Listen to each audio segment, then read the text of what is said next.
Bismillahirrahmanirrahim. Assalamualaikum warahmatullahi wabarakatuh. Alhamdulillahirabbil alamin wa bihi nasta'inu ala umuri dunya waddin wa ala alihi wa sahbihi ajmain. Amma ba'du. Pertama-tama marilah kita panjatkan puji syukur kehadirat Allah Subhanahu wa taala. Alhamdulillah pada kesempatan kali ini kita semua masih diberikan sehat afiat dan mudah-mudahan selalu dalam keadaan sehat afiat, diberikan keberkahan dan kelancaran untuk menjalankan kehidupan sebagaimana mestinya. Salawat beserta salam semoga selalu terlimpah curahkan kepada junjungan kita semua, yakni Kangjeng Nabi Muhammad Sallallahu Alaihi Wasallam. Yang terhormat Bapak dosen dari mata kuliah Usul Fikih dari STAI Dr. Kahijat Mutakin Purwakarta dan rekan-rekan sekalian yang saya banggakan. Dalam kesempatan kali ini, untuk memenuhi tugas akhir dari mata kuliah Usul Fikih, saya akan menyampaikan review dari pembahasan mata kuliah Usul Fikih yang sudah dipelajari selama di semester 2 ini. Namun saya mengambil tema untuk pembahasan tentang definisi usul fikih, ruang lingkup, dan juga sejarah singkat dari perkembangan usul fikih. Nah, sebelum ke pembahasannya, perkenalkan terlebih dahulu, nama saya Fatimah Azahra Sam dari program studi pendidikan agama Islam dengan NIM 0101240187 dari STAI Dr. Kahijat Mutakin Purwakarta. Nah, sebelum ke pembahasan tentang usul fikih terlebih dahulu, saya akan memberikan sedikit informasi bahwasannya Islam itu adalah agama yang sangat mudah untuk kita ikuti karena di dalamnya tidak ada aturan yang memaksa dan juga tidak memberatkan. Nah, selain daripada itu, agama Islam juga mampu loh untuk mengatur kehidupan umat manusia. Kenapa demikian? Karena untuk menciptakan insan untuk menciptakan umat yang bisa menjalankan segala perintah Allah dan menjauhi larangan Allah Subhanahu wa taala, yang kemudian dengan itu mereka tidak akan tersesat ya, dan yang pastinya lebih singkat biasa disebut dengan amar ma'ruf nahi mungkar. Dalam kehidupan sehari-hari kita tentunya dihadapkan dengan berbagai masalah yang berbeda-beda, yang membutuhkan hukum syara, yang membutuhkan putusan dari bagaimana cara menetapkan hukumnya. Itu tidak boleh asal-asalan. Karena apa? Karena harus ada dasarnya. Nah, dasarnya apa? Dasarnya itu ada di Nas, Al-Quran, dan Sunnah. Makanya penetapan hukum syara itu tidak gampang. Harus ada harus ada mujtahidnya dulu ya. Kemudian juga dasar-dasarnya harus kuat. Tidak asal-asalan langsung menghukumi suatu permasalahan itu misalnya haram, wajib, atau seperti apa dan lain sebagainya begitu. Nah, usul fikih ini sebelum itu, nah karena tadi di setiap perkembangan zaman atau barangkali kita bisa membedakan ya antara permasalahan yang terjadi di zaman kita sekarang dengan permasalahan yang terjadi di masa Nabi Muhammad SAW, di zaman Rasulullah SAW, tentunya sangat berbeda. Dan pada saat itu di masa Rasul itu, permasalahan apapun, seberat apapun permasalahannya, pasti langsung terselesaikan, mau itu lewat wahyu yang diturunkan oleh Allah Subhanahu wa taala atau bahkan nabi yang mengeluarkan sabdanya. Namun di zaman yang sekarang tentunya berbeda. Pengambilan hukum selain daripada Al-Qur'an dan Sunnah ada juga ijma ya, yaitu penetapan hukum yang berasal dari pemikiran para ulama mujtahid. Nah, dari permasalahan berikut, usul fikih ini sangat penting sekali untuk kita pelajari karena bagaimanapun sebelum adanya fikih atau hukum syara itu ada usul fikih dulu yang menjadi proses dari penetapan suatu hukum. Misalnya kita mengetahui bahwa suatu hukum itu dikatakan wajib, nah itu ada prosesnya. Nah prosesnya itu dilakukan dengan usul fikih ini. Jadi diproses dulu sama usul fikih begitu ya. Dan untuk usul fikih itu bisa disebut juga, usul fikih itu bisa diartikan sebagai suatu ilmu yang memberikan penjelasan dan menggali lebih dalam tentang menetapkan hukum-hukum syar'i, hukum-hukum syara yang terdapat dalam nas. Seperti contohnya tadi untuk perintah sholat di dalam Al-Quran itu kan ada perintah untuk mengerjakan sholat. Namun tidak dikatakan itu tuh wajibkah, sunnahkah, mubahkah, dan yang lainnya. Namun dengan perintah itu dan juga mungkin dengan pemikiran-pemikiran dari para mujtahid atau juga dari intinya dari dari perintah itu bisa menjadi dihukumi wajib. Mungkin saja menurut saya ya, karena itu sesuatu yang baik dan mungkin juga ada beberapa penjelasan-penjelasan dari Al-Quran itu sendiri yang mungkin bagi kita itu sulit memahaminya, tapi bagi para mujtahid itu barangkali bisa ditemukan untuk menjadi dasar dari penetapan hukumnya. Nah, kemudian kandungan dari usul fikih itu menguraikan dasar-dasar serta metode penetapan dari hukum. Jadi intinya usul fikih itu berbicara tentang cara-cara penetapan hukum Islam. Nah, hukum syara yaitu tadi melalui Al-Quran dan juga Sunnah. Karena Al-Quran dan Sunnah itu kan sudah menjadi sumber hukum Islam ya. Sumber itu kata sumber itu sangat-sangat mendalam karena sumber itu kan wadah dari segala wadah yang menjadi yang dari wadah itu tuh bisa ditimba hukum gitu ya, hukum Islam. Nah, tentunya norma hukum gitu. Jadi sangat-sangat dalam artinya. Makanya kata-kata sumber itu pastinya berlaku pada Al-Quran dan Sunnah gitu. Itu hanya gambaran saja. Nah, sekarang kita masuk ke pembahasannya. Apa itu usul fikih? Nah, usul fikih itu kan berasal dari dua kata ya, ada usul, ada fikih. Nah, usul itu merupakan bentuk jama dari kata asal. Artinya itu sesuatu yang menjadi dasar bagi yang lainnya. Sedangkan kata fikih itu berarti paham yang mendalam. Jadi, dapat diartikan bahwasannya usul fikih itu secara bahasa adalah kajian atau kaidah-kaidah tentang cara-cara menetapkan suatu hukum dari dalilnya yang terperinci, dari dalil asalnya itu untuk secara garis besar. Tetapi secara istilahnya itu dapat disederhanakan bahwa usul fikih itu adalah kajian ilmu yang membahas tentang cara-cara penetapan atau menafsirkan suatu hukum syara dari dalil-dalil nas, yaitu Al-Quran dan Sunnah. Itu yang paling utama ya, dalilnya itu di Al-Quran sama di Sunnah. Karena kan emang yang awal tuh nanti ada perkembangan periodenya ya. Itu kan yang pertama dan paling pertama itu kan Al-Quran, kemudian Sunnah.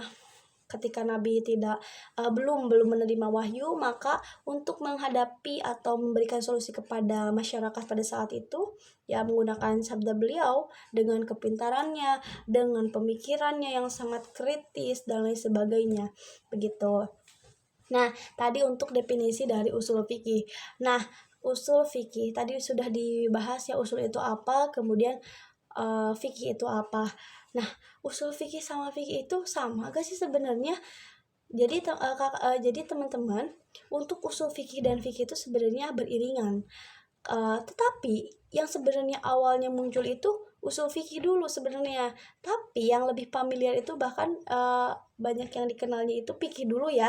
Namun sebenarnya tidak. Sebenarnya itu yang pertama kali ada itu usul fikih dulu, baru fikih. Kenapa begitu? Karena kan tadi kita udah lihat ya dari pengertiannya bahwasanya usul fikih itu kan yang menjadi dasar ya, yang menjadi dasar suatu itu tercipta. Jadi hukum itu ada. Jadi seperti misalnya tadi kan di dalam Al-Quran itu ada perintah sholat. Itu kan belum ada ya untuk hukumnya itu apa, wajib, sunnah atau apa. Nah, ketika sudah ada kata wajibkah, sunnahkah, nah itu kan sudah menjadi ilmu fikih ya, sudah menjadi hukum syara gitu ya, sudah jelas, sudah didapat gitu ya dari si usul fikih itu, dari cara-caranya, kemudian jadilah produknya nih. Misalnya hukumnya wajib karena diperintahkan dan mungkin dasarnya A, B, C seperti itu. Nah, itu untuk untuk usul fikih. Perbedaannya dari segi pembahasan dulu. Kalau misalnya di pembahasan usul fikih itu biasanya mengkaji cara-cara atau metodologis untuk menetapkan suatu hukum dari dalil-dalilnya. Nah, sedangkan kalau fikih itu membahas tentang hukumnya atau tentang hukumnya.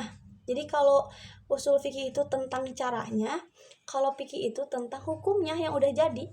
Dan biasanya itu kita lebih sederhanakan lagi ya, usul fikih itu lebih pada pabriknya atau yang memproses pembuatan hukumnya atau menafsirkan hukum-hukum yang ada di hukum-hukum, atau ya mungkin ya hukum-hukum yang belum jelas gitu ya, bukan jelas sih, masih samar barangkali ya, dikaji lagi sehingga bisa menjadi suatu hukum yang pasti seperti tadi ya.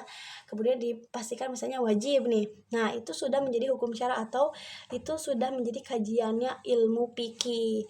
Jadi mudah-mudahan sampai di sini bisa dipahami perbedaan-perbedaannya. Kemudian juga dari objek kajian pembahasannya itu ada berbeda. Kalau di fikih itu kan lebih ke objek kajiannya itu pembahasan tentang ibadah dan muamalah ya. Nah, sedangkan kalau usul fikih itu berkaitan dengan dalil-dalil nas Al-Qur'an, ya Al-Qur'an atau sunnah, Al-Qur'an dan sunnah. Nah, itu untuk perbedaan dari usul fikih dan juga fikih. Nah, selain itu juga ada ruang lingkup ya. Ada ruang lingkup dari usul fikih. Sebetulnya ruang lingkupnya bisa dijabarkan lebih banyak juga, namun secara garis besar ruang lingkup dari usul fikih itu ada dua. Yang pertama itu mencakup tentang pembahasan dalil-dalil sam'iyah, yaitu Al-Qur'an dan hadis sebagai penetapan hukum-hukum syara. Nah, yang kedua itu pembahasan tentang hukum-hukum syara dari segi dalil-dalilnya. Kemudian ada juga yang menyederhanakan lagi, ada cara-cara istinbat, ada al-mustanbit, kemudian ada hukum-hukum syar'i. Itu untuk ruang lingkup dari pembahasan usul fikih ya. Kemudian pengertian tadi udah, ruang lingkupnya udah, objek kajiannya, perbedaannya juga tadi sudah disampaikan secara singkat. Sekarang dilanjutkan yang terakhir ya. Yang terakhir yaitu tentang bagaimana perkembangan usul fikih. Nah, perkembangan usul fikih itu terdapat tiga periode. Yang pertama itu periode pada masa Rasulullah SAW. Yang kedua itu zamannya sahabat dulu, yang ketiga baru zamannya tabiin. Nah, bagaimana di zaman Rasulullah SAW? Jadi di zaman Rasulullah SAW itu pastinya hukum Islam itu kan ada dua, Al-Quran dan Sunnah. Nah, Al-Quran dan Sunnah itu apabila misalnya di zaman Rasulullah itu ya, misalnya ada suatu permasalahan dan membutuhkan suatu hukum, namun pada posisinya misalnya Allah belum menurunkan wahyu kepada Nabi Muhammad, bagaimana alternatifnya? Nah, pada saat itu di zaman Rasulullah untuk menetapkan suatu hukum, jika memang belum ada turun wahyu, itu ditetapkan oleh Nabi, yaitu Nabi nanti mengeluarkan sabda seperti contohnya itu apabila pada masa sabdanya jadi kalau misalnya pada saat zaman Rasulullah itu belum menemukan solusi atau belum menerima wahyu untuk menjawab suatu permasalahan pada zaman itu, maka Nabi mengeluarkan sabda yang kemudian sabda itu disebut sebagai hadis atau sunnah. Nah, itu untuk di zaman Rasulullah SAW. Nah, pada masa itu tuh kan pastinya terdapat banyak permasalahan. Namun, di zaman Rasulullah itu seberat apapun permasalahannya pasti bisa diselesaikan. Mau itu melalui wahyu yang Allah turunkan kepadanya ataupun melalui sabdanya, yaitu menggunakan pemikiran-pemikiran yang kritis gitu ya. Nah, bisa melalui pemikiran-pemikiran yang kritis. Pokoknya seberat apapun di zaman Rasulullah itu, seberat apapun permasalahannya pasti akan ada solusinya. Mau itu lewat wahyu ataupun Nah, jadi, secara singkatnya di zaman Rasulullah Shallallahu Alaihi Wasallam itu, untuk penetapan hukumnya atau cara untuk menetapkan hukum dari suatu permasalahan yang ada itu, jika memang belum menerima, wahyu, itu Rasulullah langsung mengeluarkan sabda yang tadi bisa disebut dengan sunnah dan hadis. Nah, tetapi di masa ini pun, di masa Rasulullah pun, para sahabat berusaha untuk memberikan, ya seperti pendapat ya, atau yang bisa disebut dengan ijma juga. Waktu itu sudah mulai hampir berlaku ya, seperti pada hadisnya Nabi ya, tentang tentang Muaz bin Jabal. Jadi pada saat itu Nabi mempertanyakan kepada Muaz bahwasanya jika ada suatu permasalahan, namun di dalam Al-Qur'an, jika ada suatu permasalahan, nah ia mengambilnya dari mana? Kemudian Muaz itu jawab, dari Al-Quran. Kalau misalkan nggak di Al-Quran, di mana? Di Sunnah. Kalau misalkan nggak di Sunnah, ya kata Muaz itu berlaku ijma atau pendapat dari para mujtahid, pemikiran-pemikiran mereka gitu ya, yang mungkin caranya itu dengan bermusyawarah gitu, untuk gambaran dari perkembangan usul fikih di zaman Rasulullah Shallallahu Alaihi Wasallam. Nah, usul fikih secara teori telah digunakan oleh beberapa sahabat, walaupun ada saat itu usul fikih namun belum dijadikan kajian ilmu. Jadi masih belum menjadi keilmuan tertentu gitu di zaman Rasulullah SAW. Tapi udah ada gambaran dari ilmu usul fikih gitu. Nah, maka ketika didapati suatu permasalahan, yang dilakukan pada zaman itu tuh ya mencari sumbernya atau mencari jawabannya itu ya dari Al-Qur'an, kalau enggak dari sunnah. Itu di perkembangan usul fikih di zamannya Rasulullah Shallallahu Alaihi Wasallam. Nah, tetapi di zaman Rasulullah itu kan, di zaman Rasulullah juga udah berlaku ijtihad. Nabi juga mengisyaratkan, contohnya ijtihad itu seperti ceritanya itu, ada dua sahabat itu kan lagi mau berpergian jauh, tapi pada saat itu tuh belum menemukan air, tapi udah masuk waktu sholat. Nah, gimana caranya? Ada dua versi sahabat. Yang pertama itu ya menggunakan tayamum, kemudian mereka sholat. Kemudian kedua sahabat ini tuh melanjutkan perjalanan.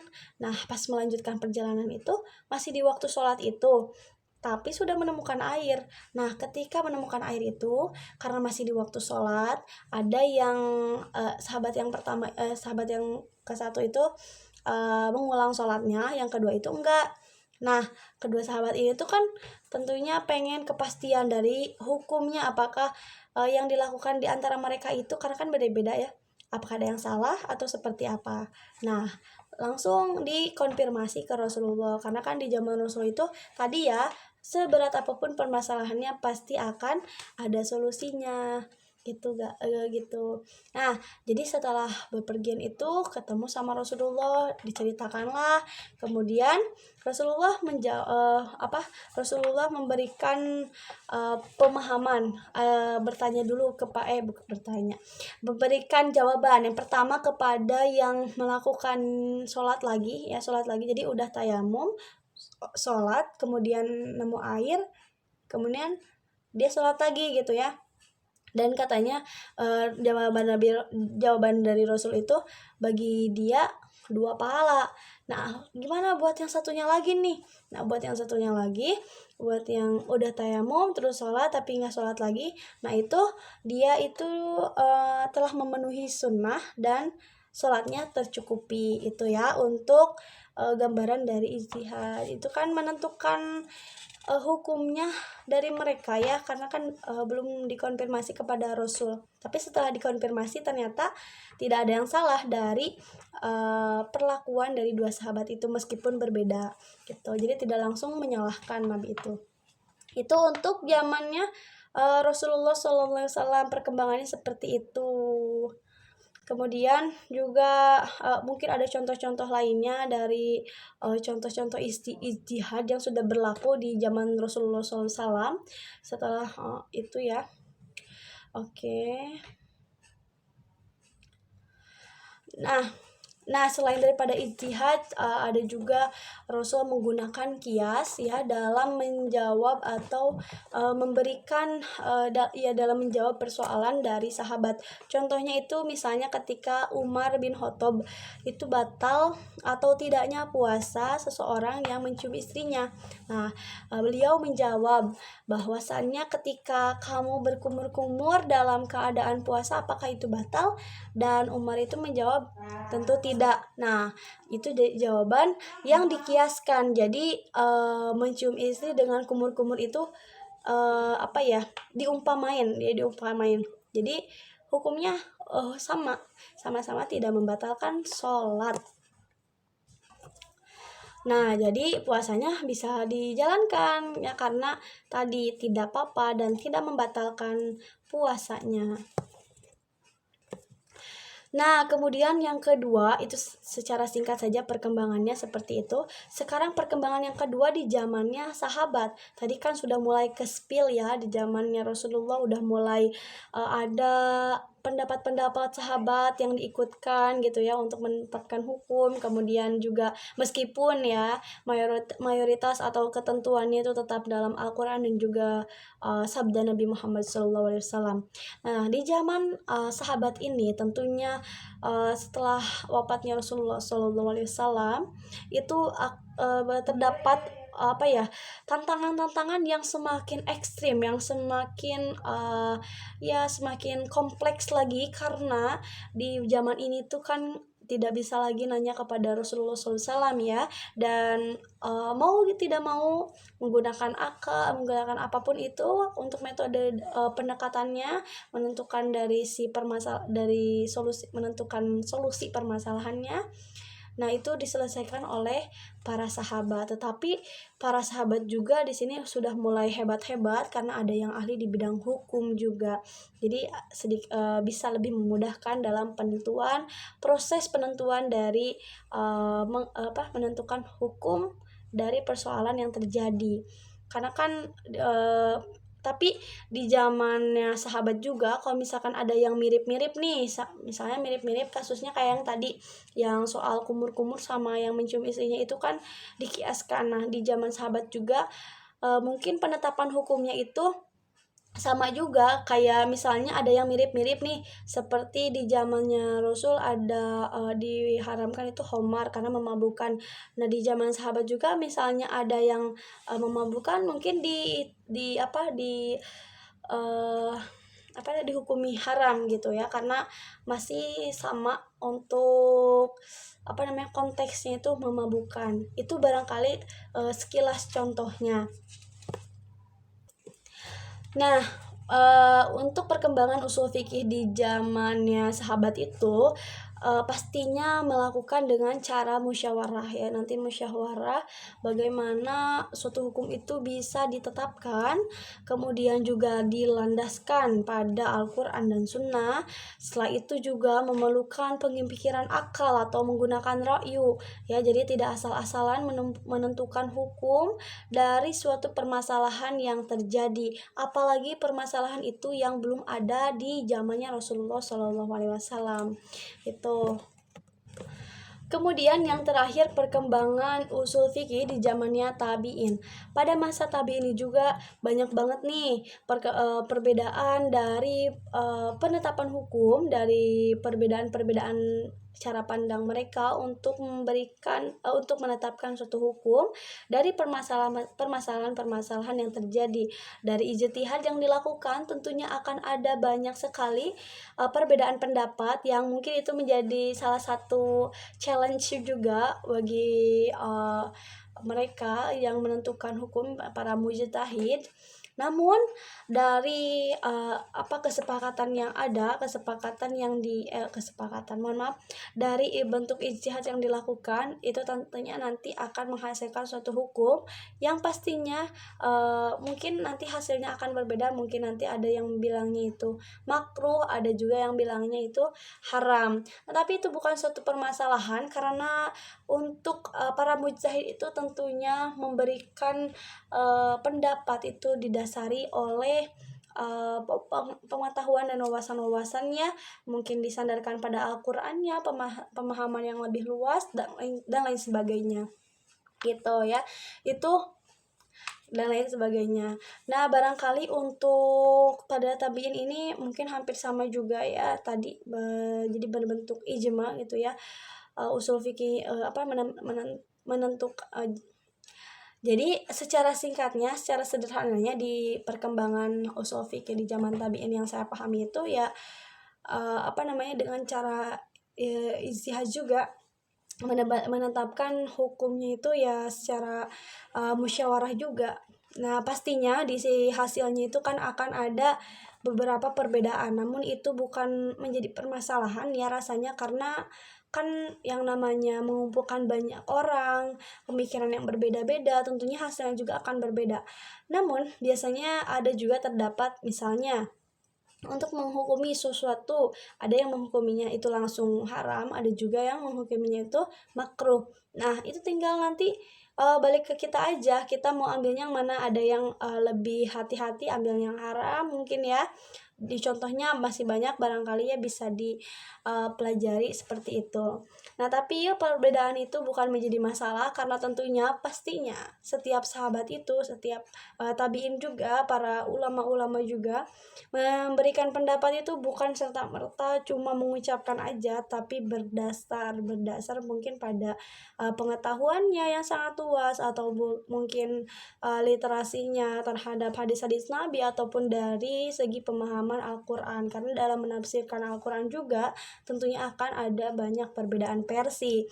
Nah, alhamdulillah mungkin barangkali untuk review dari materi tentang apa itu usul fikih, ruang lingkupnya itu apa, dan sedikit sejarah perkembangan dari usul fikih, sekian yang dapat saya sampaikan. Mudah-mudahan saya berharap ini menjadi momentum untuk kita bisa memahami apa itu usul fikih, kemudian juga kita bisa lebih memperdalam kajian-kajian yang ada di dalamnya. Nah, mohon maaf apabila ada salah-salah kata dalam penyampaiannya atau ada kekeliruan dalam pembahasannya. Terima kasih atas perhatian dan waktunya. Semoga video ini membantu. Terima kasih. Wassalamualaikum warahmatullahi wabarakatuh.